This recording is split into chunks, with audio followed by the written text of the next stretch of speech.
Hola, en el video de hoy voy a responder a una pregunta que me hace David Vega a través del blog de Leeway Academy. Y dice: buenas tardes, está genial la info. Tengo un problema y es que acabo de terminar la universidad y no enseñaron cómo hacer esto. Donde trabajo me pidieron hacer una web service que actúe como un conector entre dos bases de datos. Básicamente, extraer datos específicos de algunos productos y actualizarlos en la otra base de datos. Me gustaría saber cómo es posible realizar esta operación. Llevo días buscando info y como que no cuadran qué es lo que busco. Espero puedan responder mi consulta. Desde ya, muchas gracias. Bien, muchas gracias David por la pregunta que dio origen a este video. Lo que voy a mostrarte a continuación es una implementación que realicé para dar respuesta a la pregunta de David, y al final voy a hacer algunos comentarios sobre cómo convendría tal vez pensar una solución como esta y qué habría que tener en cuenta. Así que acompáñame y veamos el código. Bien, vamos a comenzar por ver un poco el escenario que estamos manejando. Tenemos una aplicación que está corriendo en localhost 8000. Esta va a ser la aplicación que va a ser el que envíe los datos hacia la otra a través del web service. Y luego tenemos esta otra aplicación que está en localhost 8001, que es la que va a recibir los datos. Entonces voy a recargar la página para que veamos que la base de datos de aquí, o digamos los datos que aquí están completamente vacíos. Aquí vamos a recargar y vemos estos serían los productos que tenemos de este lado, y lo que queremos es que esta información, o al menos una parte de ella, pase hacia este lado. Para ello, bueno, yo armé un web service que ahora lo voy a invocar.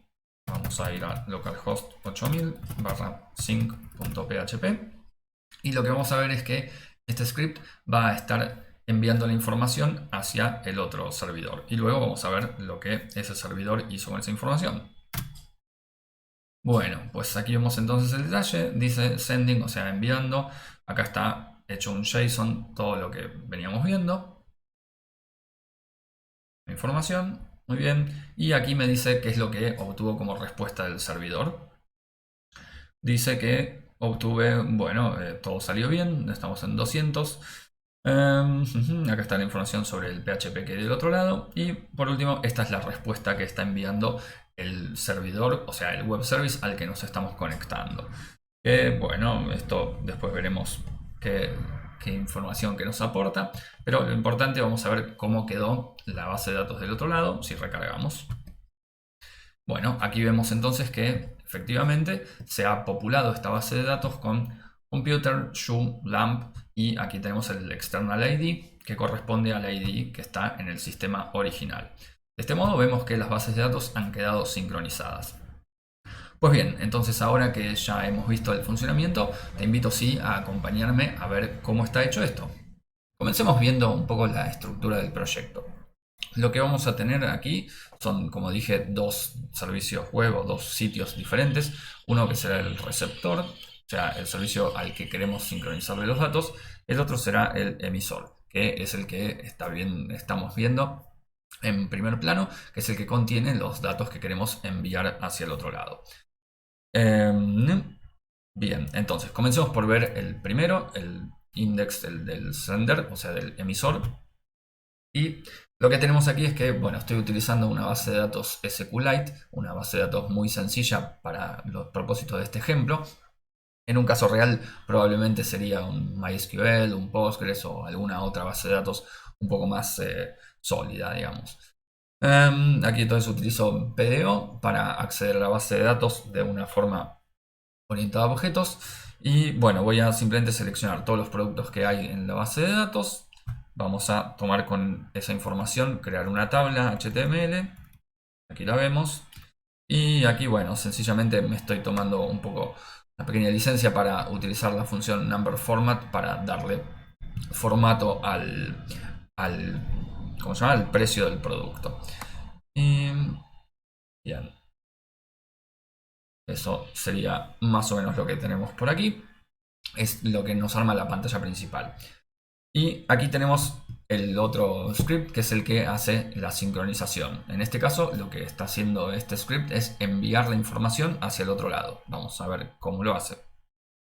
Bueno, lo primero acá defino una constante, un endpoint, que es cuál es la URL del servicio que está esperando los datos del otro lado.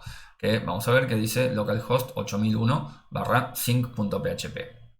Nuevamente, esto es para el propósito de este ejemplo. En un caso real, esto debería ser probablemente una variable de entorno o alguna otra forma de configuración que no requiriera meternos en el código y cambiarlo.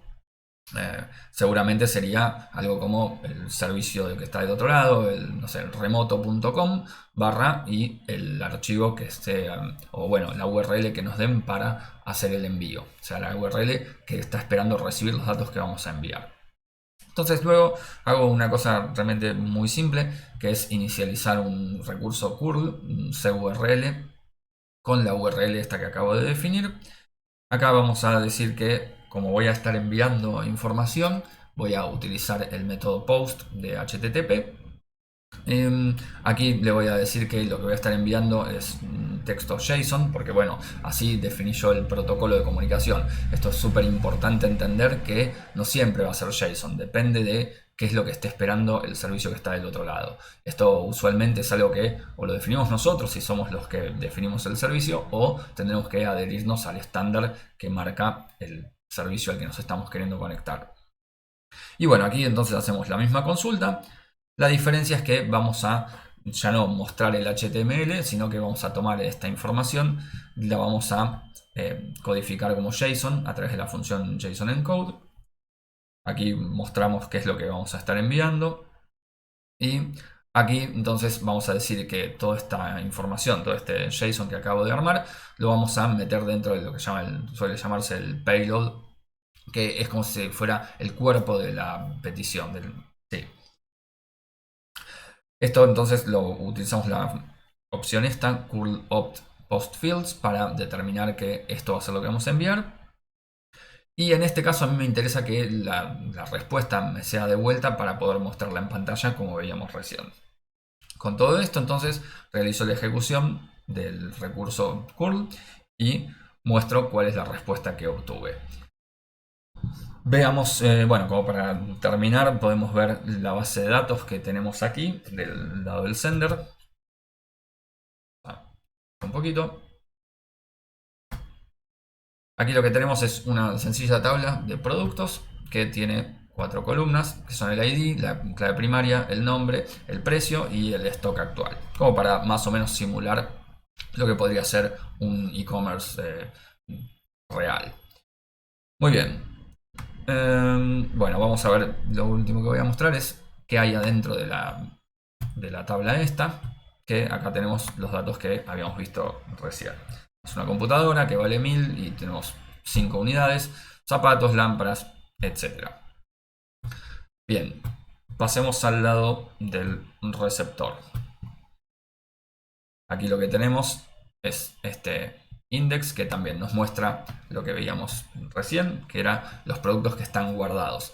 Aquí, bueno, veamos que nuevamente estoy usando PDO, pero una cosa importante a notar es que esta base de datos products no es la misma, no es esta, sino esta.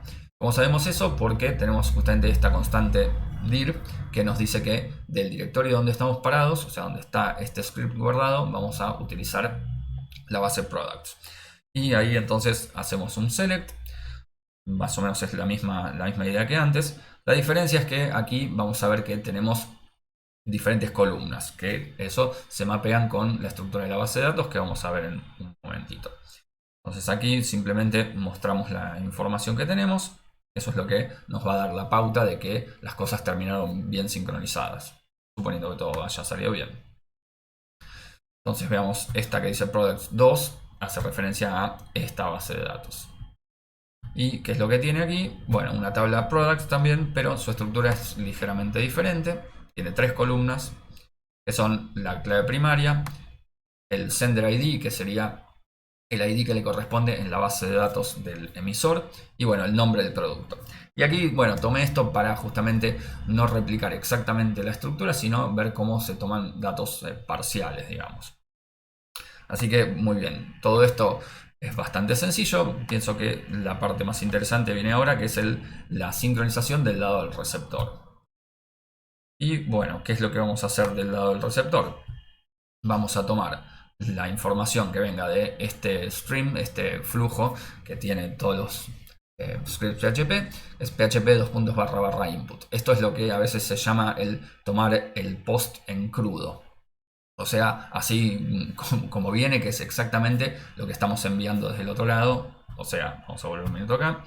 Este payload que estamos enviando aquí va a ser lo que va a estar presente en PHP input cuando estemos del lado del receptor. Bueno, aquí entonces sabiendo que se trata de un JSON, que de vuelta, esto es parte del protocolo en que nos pusimos de acuerdo entre emisor y receptor. Entonces, tomo esa data que acabo de levantar, la voy a descodificar usando JSON. Quiero que me devuelva como un arreglo asociativo para hacer las cosas un poco más sencillas.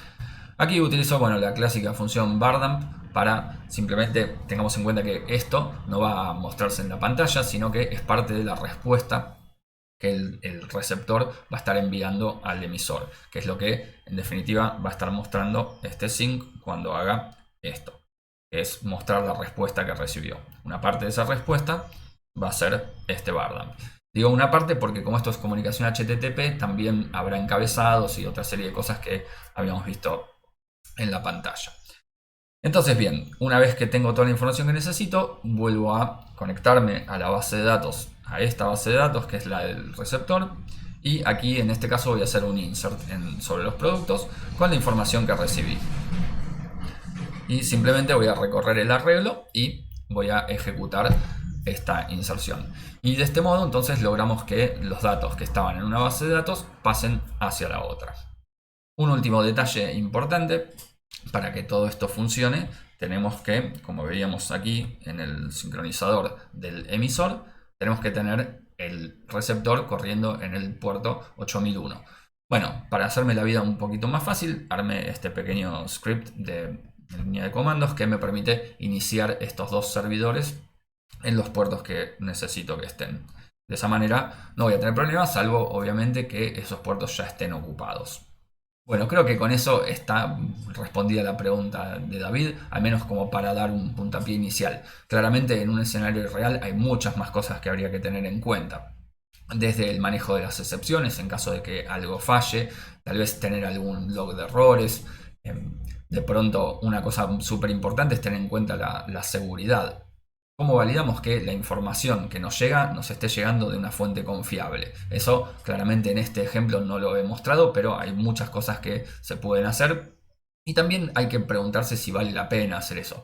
En un caso como este, donde ambos procesos están en una misma computadora, tal vez no vale la pena poner esa capa extra de seguridad, o al menos no a este nivel. Pero si realmente nos tenemos que comunicar con un servicio completamente externo, sí es importante tomar en cuenta eso. Otro tema sumamente importante que habría que tener en cuenta en un caso real es cómo manejamos los conflictos, digamos. Aquí en este escenario es muy sencillo porque hay una única dirección en la que van los cambios. Pero ¿qué pasaría si mientras se está sincronizando la base de datos, del otro lado, del lado del receptor, hay movimiento, hay nuevos registros o lo que sea? Eso puede llegar a dar una situación en la que tal vez no todas las modificaciones deban ser tomadas en cuenta, o no al menos de una forma tan optimista, digamos, como lo estamos viendo en este video. Pero bueno, como digo, eso ya lleva el tema a una complejidad bastante superior, así que lo voy a dejar afuera. Si tienes alguna consulta, puedes dejarme un comentario aquí abajo, puedes enviarme un correo electrónico, o puedes mandarme también vía Twitter, o también conectar conmigo en LinkedIn. Cualquier pregunta que tengas, estaré muy gustoso de responderla apenas me sea posible. Gracias.